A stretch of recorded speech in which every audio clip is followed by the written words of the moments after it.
Captain Ryan Holt's vision blurred as he dragged himself across the frozen wasteland of Kepler 442b. His left leg was shattered, the exosuit's hydraulics sparking and hissing with each agonizing movement. Blood seeped through the torn fabric of his uniform, freezing almost instantly in the planet's sub-zero atmosphere.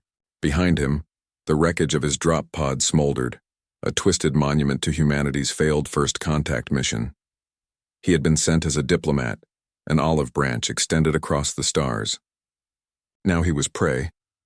The howl started low, echoing across the crystalline ice fields like the groaning of some ancient leviathan. Ryan's hand trembled as he reached for his sidearm, only to find the holster empty, lost somewhere in the crash. He laughed bitterly, the sound swallowed by the wind.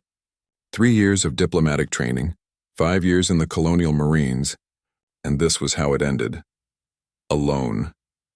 Unarmed. Broken. The first of them appeared from behind a ridge of blue ice. They moved like wolves, or what wolves might have become if evolution had taken a darker turn. Their bodies were covered in scales that shimmered between obsidian and deep violet, each one the size of a full-grown human. 6 legs carried them with terrifying grace, and their eyes? Those eyes burned with an intelligence that made Ryan's blood run colder than the planet's atmosphere. The xenobiologists had called them Vralketh. The Marines had called them Death. More emerged from the ice formations, circling him with calculated precision. Ryan counted 12, 15, 20. He stopped counting when his vision started to double. The largest of them stepped forward, its massive head held high, vapor streaming from nostrils that flared with each breath.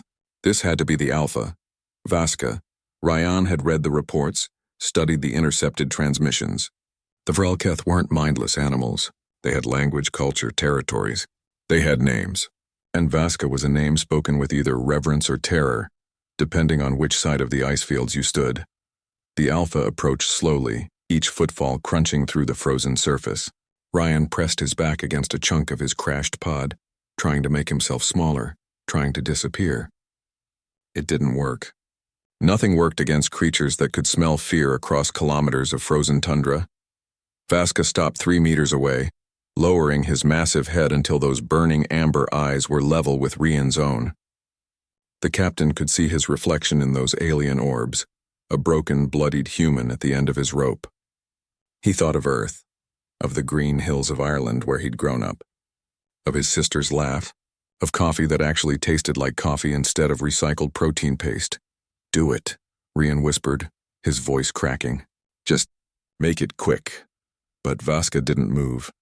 The other wolves circled closer, their growls rising in pitch, hungry, eager. Ryan could read their body language now, the way their haunches tensed, the way saliva dripped from curved fangs designed to tear through armor and bone alike. They wanted blood. His blood. Vaska's lips pulled back, revealing rows of crystalline teeth. But instead of lunging, the Alpha did something impossible.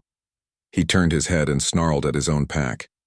The sound was deafening, a command that brooked no argument. The other Vralketh froze, confusion rippling through their ranks. One of them, younger, more aggressive, took a step forward anyway. Vaska moved with terrifying speed, slamming into the challenger and driving him into the ice with enough force to crack the frozen surface. The fight lasted seconds. The younger wolf submitted, belly exposed, whimpering. Ryan stared in disbelief as Vaska returned to his position, sitting back on his haunches like some ancient guardian. The Alpha's eyes found Ryan's again, and this time the captain saw something he never expected to see in an alien predator. Recognition, understanding, and something that almost looked like respect. Vaska turned his head toward the wreckage, sniffing the air. Then he moved toward the debris, his pack parting like water. Ryan watched, too weak to do anything else, as the Alpha investigated the crash site. He nosed through scattered supplies, circled the emergency beacon that blinked uselessly in the pale light of Kepler's twin suns. Then Vaska found it. Ryan's medkit, thrown clear in the crash. The Alpha picked it up delicately in his jaws and carried it back, dropping it at the captain's feet. The Red Cross symbol was partially obscured by frost, but unmistakable. Ryan's hands shook as he opened the kit, finding the emergency coagulant, the bone-setting foam, the thermal blanket. "Why?" he breathed, looking up at Vaska. "Why are you helping me?" The Alpha couldn't answer, not in words. But he lowered himself to the ice, creating a windbreak with his massive body. The other wolves followed suit, forming a circle around the wounded human, not as predators guarding prey, but as sentries protecting something precious. As Ryan injected the coagulant and felt its warm rush through his veins, he remembered a fragment from the xenological reports. The Vralketh had a concept in their culture, something the translators had struggled to render in human language. The closest approximation was warrior's debt, the idea that courage recognized courage regardless of species. He had faced them without begging, without trying to run on a broken leg. He had looked death in the eye and asked only for it to be quick, and somehow, impossibly, that had meant something.